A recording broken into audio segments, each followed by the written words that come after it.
One, two, three, boys! Oh, yeah, that's their mahi, boys. That's their mahi. Kia ora whānau, welcome to Around the Grounds, a podcast from New Zealand Rugby bringing you closer to our national game. There is so many opportunities to stay involved in rugby after hanging up the boots. Our coaches are such a crucial component of the rugby landscape. They create environments for our younger players to thrive, and in so many schools and clubs around the country, they are mentors to our players. There's also huge opportunities in coaching, and today we talk to one of our high-performance coaches, a man who has been involved in over 100 World Sevens tournaments as a player and a coach. Welcome to Around the Grounds, All Black Sevens head coach Tomasi Cama. Welcome, mate. Thanks for having me. Excited to be here. First pod, I hear. Yes, debut. Debut podcast. Have you ever listened to one? Yeah. Yeah. Well, always watch the one across the ditch. So Matty Johns? Matty Johns and those boys. Yeah. Crack up. They're good, aren't they? Yeah, they're good. Marshall. Yeah. Jamie Marshall. James yeah, Marshall, what a lad. Yeah. That's good, isn't it? It's good. Probably quite a few guests on there that you know as well, so you Yeah. can critique whether they're telling the truth or not. So I'm not gonna. If he's gonna ring me, I'm gonna answer that one. Mate, if you go good, he might be on the blower straight away and No, I getting don't know. on. Mate, actually, really important first question, and it's something I wanted to get out of the way early, is like, every now and again, do you just jump into the training games and put on a step and a goosey and show the boys who's boss? I think more so last year, not this year. Not this year? Yeah, body's a bit broken down a bit, but I did a few times this year. I have to jump in, Yeah. especially when on tour, because we take yeah. 13 players and then we one shot.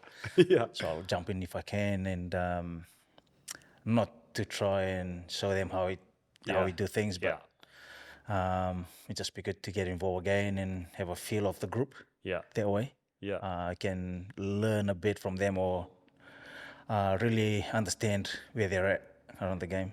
I like it. But are the boys respectful? They don't try and chop the coach too much, like they give them the golden shorts treatment, or are they just ripping in? No, they're not too bad. They they just rip in. Yeah, I like it, mate. Like, just firstly, tell us, the job you got at the moment. Where are you based? And then what does the role entail? Because it's a big job as well. I know you've been involved in the game for ages, but these days, my understanding is you've got the top job. Are you based here, but you're all over the shop? Yeah, obviously I'm based here. My family, we live down in Hawera, Taranaki, and then my partner and the kids, they're still down there, and I obviously moved up here, but I'm just here for the week and then go home every weekend. That's a challenge in itself, but I do enjoy it. It's a good place, good spots here, and then all our players and management live up here, so base here and then home every weekend if I can make it. Awesome. Mate, talk us a little bit around your rugby upbringing. I know you came over to New Zealand in '99, but what did life growing up in Fiji look like for you? Like, my perception of rugby in Fiji, growing up in Fiji, is that you basically walk down the street with two rugby balls, one in each arm, and any opportunity, having a game of pick up rugby, pick up touch, pick up sevens, whatever it may be. Was that what it looked like for you? What was life like growing up there? Yeah, I think, and I was very fortunate that I grew up in my village. Yeah. In the island, and I think my dad was playing for Fiji then, and I was the only guy in the whole village with a rugby ball. So if they want to play rugby, they have to be nice to me. Yeah, you have lots of mates. Yeah, got a lot of mates, and then with a lot of mates, then I'll try and get them to come and play rugby. But some of them will get in trouble when they get back home because they've been hanging out with me. So that's where it's all started for me. And obviously my old man was in the main island. Yeah. There's no TV then, so I try and listen to the radio when they play, and with like a Sirivi and those guys that played back then. And then every afternoon, I have to play. Yeah. I obviously live with my grandparents, so they were quite tough on me, but I needed that at the time as a kid.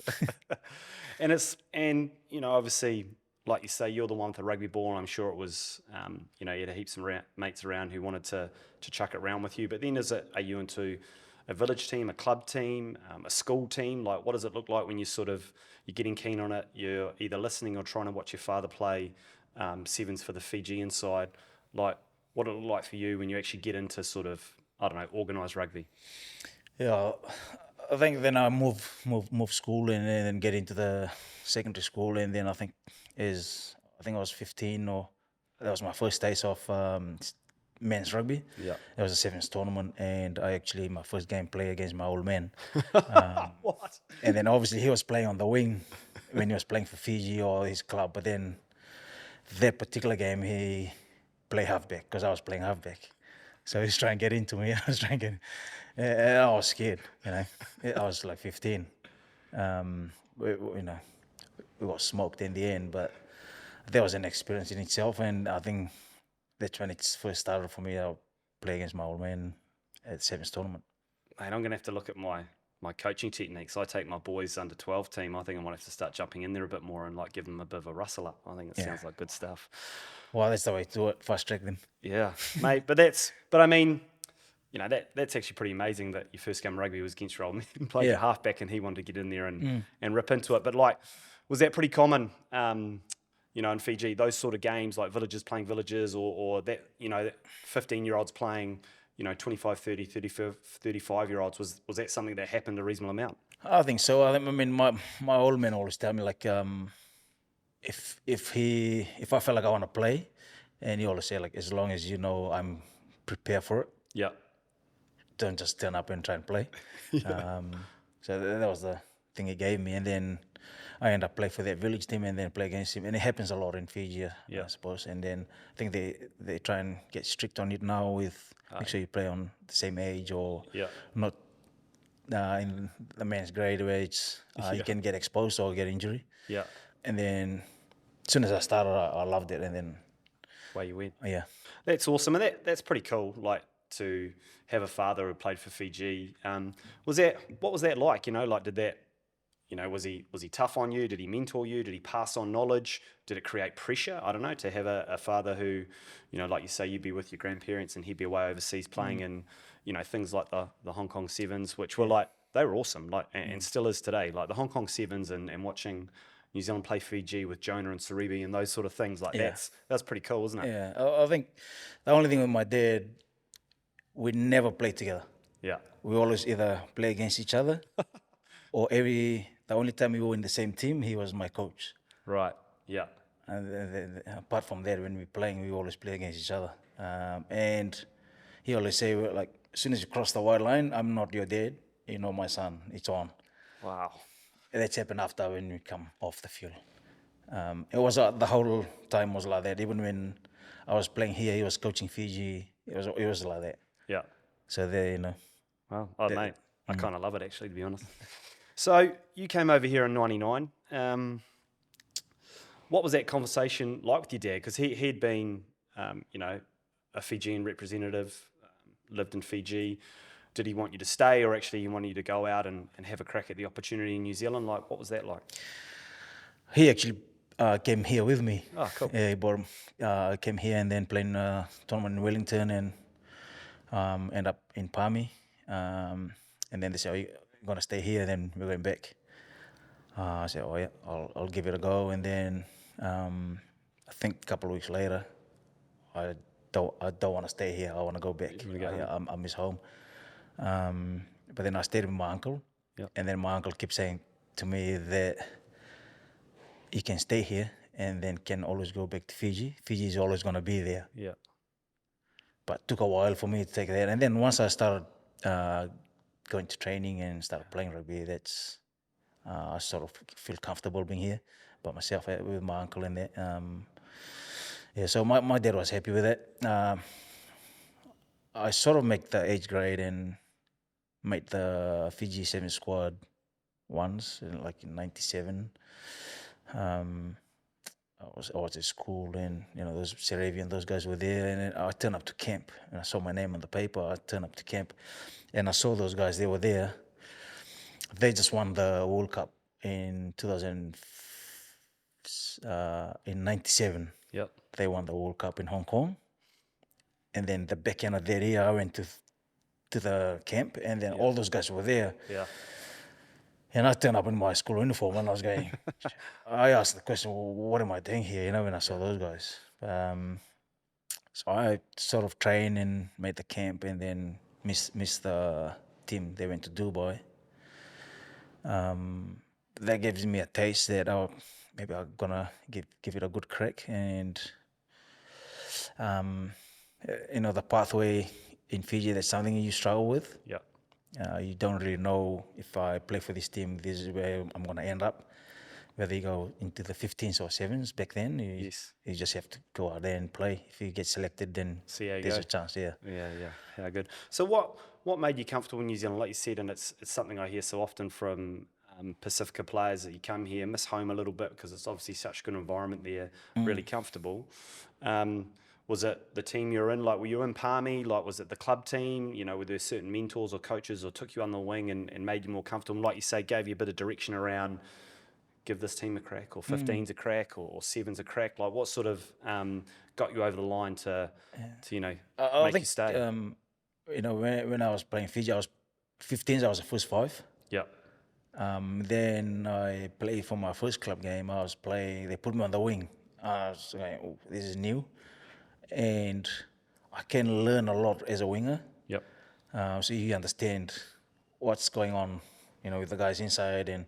But then after the first game, the second week, our first 5 got injured on Thursday, and the coach rang me on Saturday morning. Can you play first 5? I was like, oh, yeah. And then I played first 5 for the rest of the season. Awesome. And it was so different with the way I play, and I think they quite enjoyed, because I prefer the unstructured play. Yeah. And when I jumped at first 5, I started to learn the structure of the game, and I quite enjoy that. Yeah. And then as the competition went on, I started to try and understand, when do I play structure, when do I play unstructure. Yeah. I enjoy that part, and the learning was massive around the game here. We always see New Zealand, they always say in Fiji. In New Zealand, they eat rugby, they sleep with rugby, everything's rugby. It's their religion. Yeah. So You're to able do that here was awesome. And some good people down the Manawatu at the time as well, wasn't there? Dave Rennie, there was some good players. Like, there was a pretty good rugby environment to sort of do that initiation and pick things up, wasn't it? Yeah, and then obviously Dave Rennie was my coach when I played for the Turbos. Yeah. It's really details based around skills. The way he look at the game. And I think the big thing that I learned out of Dave Rennie, how he trusts his players. Yeah. It doesn't matter whether you're young or old, but if he sees the goods in you, he'll go on that. Yeah. And then encourage you to keep working and work hard and develop what he sees in you. And then sometimes if you're injured, he'll use you in other ways around analysis and how you look at oppositions and Keep you involved. keep you growing. That's awesome. He's a good man, isn't he? I think Aussie have missed a trick there. There's you made your way through and you made the All Black Sevens, like, and at some stage you had to play Fiji. Like, what was that like? I assume that you probably knew a lot of the players in the Fiji team, probably maybe even personally, or guys you had played against growing up. Was that tough, or was it like you almost took the old man's philosophy into it, as like, once we cross the line, it's on? Yeah, I think that philosophy was always there. Yeah. And I always think, even when I used to play in Fiji, what it was like just to play against each other. Yeah. But now I'm play for New Zealand against Fiji. Nothing has changed. You always want to win against them, because post game, Yeah. they're going to be a bit of joking, who won and all those things. So it was easier. Like, it's just a game of rugby. I want to win, so they want to win, and at the end of the day, it's part of it. Mate, it's a great rivalry, Fiji and New Zealand. So many good games over the years with so many big names like Cullen and Rush and Saribi. It's pretty cool. You've won World Sevens Player of the Year in 2012. You played over 100 tournaments as a player of a coach. You've been to Comms Games. Like, you've done a lot. Is there some particularly special and best memories in the All Black Sevens jersey that you can remember?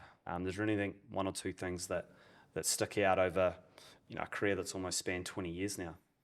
Oh, there's a lot of memories in Sevens. We always travel different countries, and with obviously different players each tournament. Like most tournaments, I think there's a team that I play we played together here in, must be 97, 98. Wow. Oh, sorry, 2007 and 8. Yep. We went for unbeaten run for maybe 7 tournaments. Wow. I think that was quite special. Their crew, 40 odd games or something, or yeah, yeah. their crew was special. Like there were tournaments where we just not playing that well, but I think the bond in as people, Yep. and then you put that on the field as rugby players, it's went to the next level. Find a way. Yeah, and then sometimes there's no talk in there. Like you just look at someone's face and you go, yeah, we're on. Or yeah, he knows what I'm thinking. Like he's thinking the same thing. That was quite special. And obviously the thing winning the World Cup in Moscow, because we haven't won it for a while, and then to win that was Good feeling. yeah, up there. Yeah. And I suppose it's certainly all the good stuff in rugby, I think, is being in the team, mateship. You're spending a lot of time with people. It's the good stuff that happens off the field as well as on it. That connection's made for life. But I almost feel like just talking to you now and living down here at the Bay of Plenty, which is the base for both the teams, that's probably even more so in sevens and on the seven circuit, isn't it? Because you train together every day, you travel. You guys are air miles kings. You're on the road all the time. So it's got to be a pretty special bond that you build with your players and your teams, because you know each other inside out, don't you? Yeah, I think it's important now when you look at other teams, they all talk about connection and, create an environment and culture that everyone wants to be part of. People always talk balance. I'll try and use the word, how do we prioritize? When we spend time together, we're in together, and then make sure we have time off and spend time away from each other. Sick of you. Yeah, otherwise that's going to happen, And it's same when you look at, I think if you do that right, off field, I think on field can take care of itself. Because I think the game is built and based on chaos and stress. But if you can have a connection, they're built from somewhere before you get there. I'm willing to work for you and all those kind of things. And, that's unbreakable. Yeah. Because teams will analyze you through rugby. And there's a lot of tools now they can use to manipulate and attack the rugby. But something has to be solid. I think that's it. It's the connection and the brotherhood, as they talked about. And I think that's the biggest weapon. Yeah. If we can base everything off that, I think it'll be easier. Yeah. But if you go the other way around, as we said, like teams will analyze you, they'll pick up your strength and weaknesses, and then they can pick on it. Yeah. But I love that. Like you're coaching now. Like you played a huge amount of games as a player and had a really successful career. And I assume, like, as a 10, as someone who was in the team for a long time, in one of those positions that, particularly in sevens, was a real playmaking position, you probably were a form of a coach anyway, no doubt. But when did you start thinking, oh, maybe when I do hang up the boots, that coaching would be something that I might be keen on? I think we were at a camp up at Mish in Auckland. Yep. We had a camp there. I think Teach asked Wayne Smith to come along. And I saw Wayne Smith there, and I thought, that's Wayne Smith. The professor. Yeah. I'm just going to approach him. So I went straight to him and said, can I have a chat to you? Yeah. I said, yeah. And then when I sat down, and I was asked, how did you get into coaching? Yeah. And then why? And then he sort of told me, like, he was down in Christchurch and tell me a bit of a story. And then I asked him, how can I get into coaching? Yeah. And then he said, oh, maybe go and coach like a school team, kids. I said, oh, yeah. And then he said, because if you can coach those guys, you can coach the men's and you can coach anyone. So I went to Palmy. There's a school there, Freiburg High School. And I didn't coach their first 15. It's their second 15. And the first day I was going, wow, this is not what I thought. When you train and play with athletes here, like the men then understand what you're trying to do, but then when you go there, and that's really challenging, and I can see what he meant by go and coach there. And after the first day I wanted to quit, but I was I'm going to stay in it. So I stayed in it for the season, and that's probably set me up. And then after that, I managed to coach the Mono 27s in 2014, and I was still playing. So I went to the first training on the Tuesday. So I make all my training plan, turn up. I was thinking maybe between 20 and 30 people will turn up. And then when I turned up, there was only 5. Oh, what happened here? I can't cancel training because it's the first one, so we have to go ahead. So I just make up some drills and then train with those boys. The Thursday training, before I went, I think around 3 o'clock, I started write my training plan. And then I look at it, nah, that's no good. I keep doing that till it's like 5:30. And then I was there close to pick up the phone and ring Mono to Rugby and said, I'm done. I don't want to do this. But for whatever reason, I didn't make the call. I went along to training, and I think that was the moment. Either I was going to go either way. Yeah. Whether I would stay with coaching or... Crossroads. Yeah. I think that was it. Well, I'm glad you did, mate. That's great advice from Smithy, isn't it? That if you can sort of coach in those grassroots, schools, clubs, etc., then it probably only gets easier from there if you can handle that first up. Yeah, it was good. And then we went and played in the nationals. So I coached Mono to the nationals. And after the tournament, I was buggered. And I was telling Smithy came along and I said, man, I'm tired. I felt like I played. And he said, that's the mental fatigue. Yeah.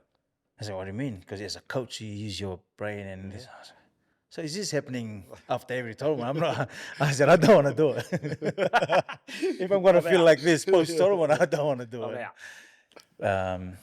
But he was good. He was good with me. And then even when I started assistant coach here, he came along and watched some of my sessions. Or I'll go over to Cambridge. Yep. Have a look what he was doing with. He was with the All Blacks then. Yep. So he'll show me some of his stuff and bounce ideas and. Yeah, legend, isn't he? Yeah, he's such a good awesome. man. He just has a huge appetite to share as well, doesn't he? And help and mentor. It's pretty amazing. Yeah, and he said like the more you share, the more you get back. And now I don't want to share a lot. there's not much in my back pocket, where he's probably got a whole lot. I'm sure there is, but I mean, like Smithy was obviously great. Played under Titch. Clark was, with the team for a long time. 6 years as assistant, I think it was, becoming, head coaches. I've heard Smithy say as well, like, in some ways, there's not necessarily a lot of new ideas. It's an aggregation of all these things you've learned over time as a player, as a coach. Is that a bit of you? There's a bit of Titch there where you probably, there's probably a few dark spots out on that field where you've run a few Ks and cursing a little bit. Clark was big on connection. I've heard you talk about connection. Yeah. The professor, we hear a lot from him and some of the things he's all about. You talked about 6 years as an apprentice. Like, what is we're never the finished version, but have you taken a little bit from all of those guys over the years? I think, yeah. How did you handle a Titch session, mate? Always got to ask the Sevens crew how you handled a Titch session. Well, I thought we only trained hard like that in Fiji because they don't have any plan. Yeah. You just go run you 400 or 150. I came here and he was like that. I was like, whoa, I thought I was still in Fiji. I always say, like with Titch, if we have to run around, I think the amount of running we did with Titch, I reckon we probably run around the world by now.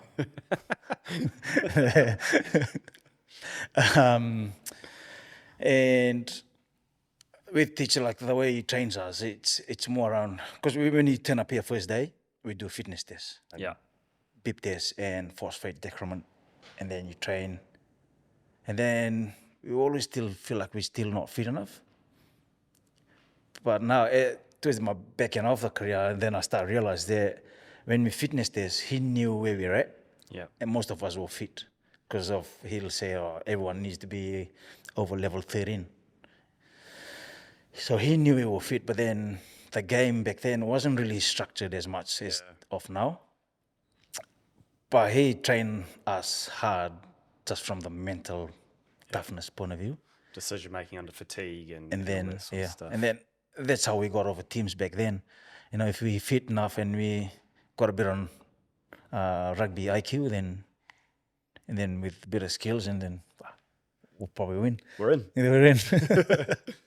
Mate, you're a head coach now. Like, what's any big lessons so far? Like, you've been involved in as a player and assistant coach and some really good stuff. But you're up front now. You've got the whiteboard and everyone's got to listen to you. What have you picked up so far? What's different about that, making that transition from the apprentice to the boss, I suppose? A lot. But I try and keep it simple. When I first took over, I want to get my hands on everything. Yes. Whatever is there, just so I have a bit of understanding what's important for me. I think as an assistant coach, I was based like just rugby. Yeah. And my connection with the players. Yeah. To make sure that if they need me around the rugby, I'll go there and coach them and give them tools around the rugby. But when I take over as a head coach, there's more to that. Just apart from just the rugby, it's around the whole program and not just the players, but now the management, the people that are involved, to make sure that they're still doing their job. And then I think, and then the question I ask myself is, what's my biggest strength in this team? And I think it was rugby. And then I probably lean towards the rest of the management on a few other things to make sure that I apply my strength to the team, which is the rugby, and the players to learn and keep growing their knowledge and understanding of the game, because that's the most important thing. And I think my relationships with everyone, not just the players or the management, it's everyone. The big thing I learned is, as a head coach, you can change your mood or it can swing because of what you've seen, like the start of the day or the training. Or what I've learned so far is I'll make sure that I'm stay even as a person and as a coach. I make sure I stay even. The way I deliver the message has to be the same. It has to be from me and the way I look at it. There'll be times where I can challenge them on the grass. I probably use other languages and that's the way it is. Guys, I always say to the players, the game is ruthless. Sometimes you're going to hear things in a ruthless way. But that's the way we're going to prepare you, because what's coming from the other teams, they're going to ask you these same questions in a ruthless way as well. So we're just going to be prepared for it. And that's the thing I've learned, is to make sure that I stay even, be really clear on the message that I want to send to the crew. And to stay strong with it. And then follow up with it. The game is chaos, isn't it? Like it is more chaotic than ever. Maybe organised chaos, but like there is nowhere to hide on a sevens field. Like they are all amazing athletes, and if you don't get it quite right, it probably doesn't need you to say it. But the players know, don't they? Like when you don't quite get it right, they know it's a brutal game. So I suppose you've got to be able to have those conversations. Yeah, I think it's just like anything, you got to do homework, study. I think if you want to be a student of the game, that's where the game is at now. It's Olympic sports. Other countries are taking it on a different level. And when you look at Argentina and those countries where you think they were football. But one thing you see with them, they do have passion. And then now they started to understand the rugby. You marry the two together, it's a weapon. It's a dangerous beast. So we are here, we still think we are rugby players. We know rugby, but I think we can go a bit deeper on being a good student of the game and understand details. Because sometimes we train for an hour, but the last maybe half an hour, then you start to feel fatigued because you build up. But in the game, that half an hour comes in the first 2 minutes. Then you got to try and stay with it. For 14. So getting used to that place where you keep challenging yourself, where you operate under fatigue and to a point where you can see. But it's things that we drive now. It's how you build those habits into every day. To this, it's nothing new. This is what I do. Talked about a lot around own the game. Our game, we know how we want to play our game, to make sure that we really understand it, know it by heart, and own it. Because if we don't, then the game will find you. Totally. And someone will own you. So we're doing a lot of work on that and how we can grow our game and grow our people and our players to really understand that, because those that have gone before us, they set a good Yeah. platform. Totally, mate. Awesome. Like I get fatigued watching. Like it is, it is It's not fun. intense. Totally. Mate, you're head coach of the All Black Sevens. That's pretty cool. When you think about some of our sort of great Pacifica players who have blazed a bit of a trail over the years, like Sir Brian Williams back in the day, like Sir Michael Jones, Tana, like first Pacifica player to lead the All Blacks, coaching Moana Pacifica, and like yourself, mate. Like, do you ever think about that stuff? Are you proud? Is there pressure? Like, do you? It's pretty cool. It's pretty cool to see, you in a head coaching role, and is that something that you're hugely proud of, or you're just getting on with it? You're just doing your thing. Yeah, I think it was weird because I just get on with things. I think because I've been obviously as assistant coach on the clock for 6 years. I was there for like 7 years. I felt like I just keep doing what I was doing, but there's just a bit more that on my plate. I think one time where I sort of sat down and actually let it sink in, and it was massive, and I started thinking about even the Pacifica players that play for the All Black Sevens. Totally. There's a whole lot of them that played, and when I came in, Tomasi Cama was here. Yes. And we played the similar positions, and there's a few other, especially the Fijian brothers that played for this team before, Choili Vindiri, all those guys that played. And I was thinking, there's obviously the Pacifica players that paved the way for us to a point where their pathway stopped. Yes. And I was thinking, do I have to go the same way, or can I create my own? Yeah. But then extend it for the sake of our people. Yeah. As I said, I wasn't really clear. Once I started getting to coaching and then still involved with this team, and I love the team and I want to be involved for as long as I can. But for our people, I remember I was up in Auckland watching the youth sevens. Yes. And I was watching one of the game, and David Tua walked past, and he saw me and he goes, "Tomasi," and then and then shook my hand and he's like, "Man, thank you so much for what you're doing for our people." And I didn't think that way, like. Yeah. And now it started to sink in. Yeah. The role and how I can inspire, the Pacifica brothers that, there's hope, there's opportunities that, if you put your mind into it and put time and sacrifice a few things here and there, then, you can do it. We can do it.